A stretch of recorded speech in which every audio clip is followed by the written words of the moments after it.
with the Trumpeteers and the Adams County Republican Party. Congratulations, Tamara, on your victories, and there's many more to come with the rest of us. One of the things that really struck me when Tamara's mother was speaking was she was talking about the brown cloud in 1974, right? So 1974, there was about 1.5 million people in the entire state of Colorado. Today, we have about 5 million people and less pollution. So imagine what that looks like to add that many more people and to cut back on the pollution and to keep our state nice and clean. This is a real, I've been thinking about this because I always just ask God, what should I say, what should I do, give me guidance and direction. And this is a real celebration of women in a huge way today, because one of the most influential people in my entire life was my grandmother.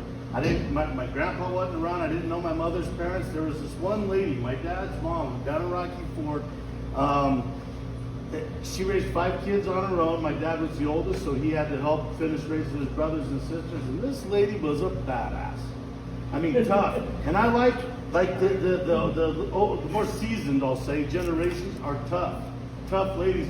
One of the things my dad always asked me, hey, how did this go and how did that go? And I'll say, Dad, you know, if you were to run into some of these ladies at the grocery store, you would think, God, I bet you she makes really good cookies and how sweet and cute. That's not the case.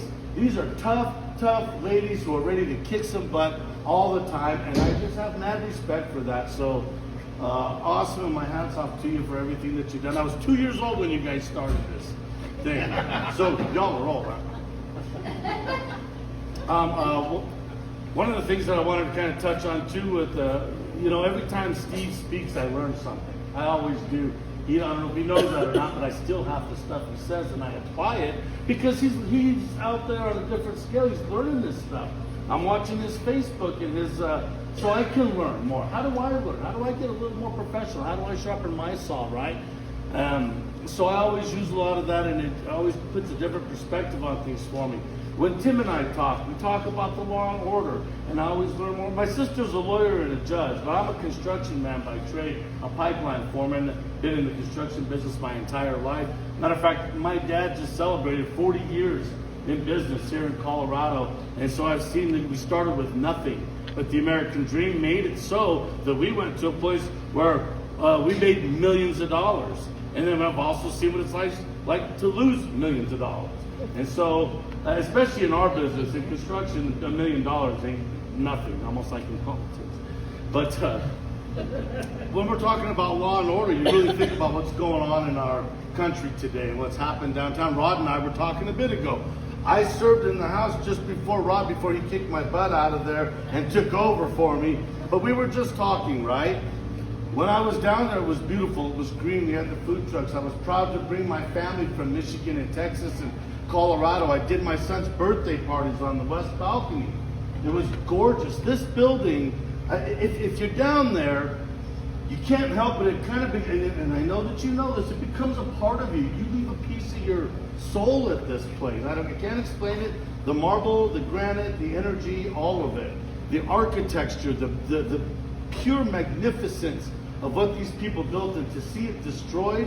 And Rod has to go down there every day. He's going to look at the graffiti, the busted windows. My wife worked for History Colorado for many years, so of course everything that's gone on down there. I don't even want my kids going down there. They're old enough to drive, so they're in these car clubs. Stay out of Denver.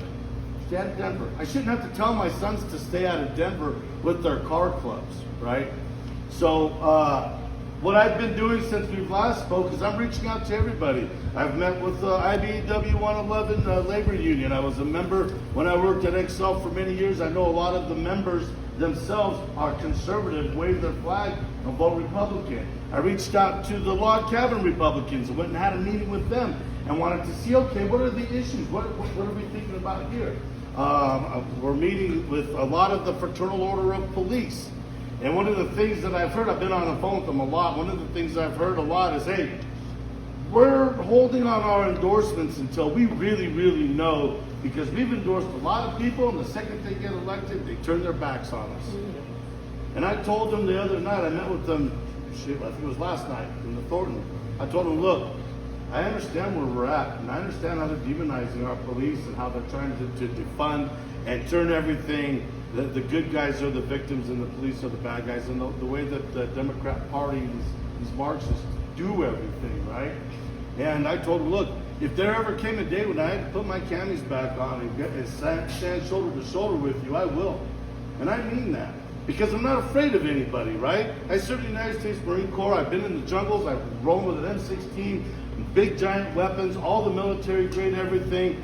I know what it's like to be scared. I know what it's like to look down the barrel of a gun. I know what it's like to be in fear, or make sure that your brother gets a medic and gets to live, and maybe go back home and see his mom. When you're 19 or 20 years old, most of us didn't have kids, so your main thing was to get back and see your mom, right?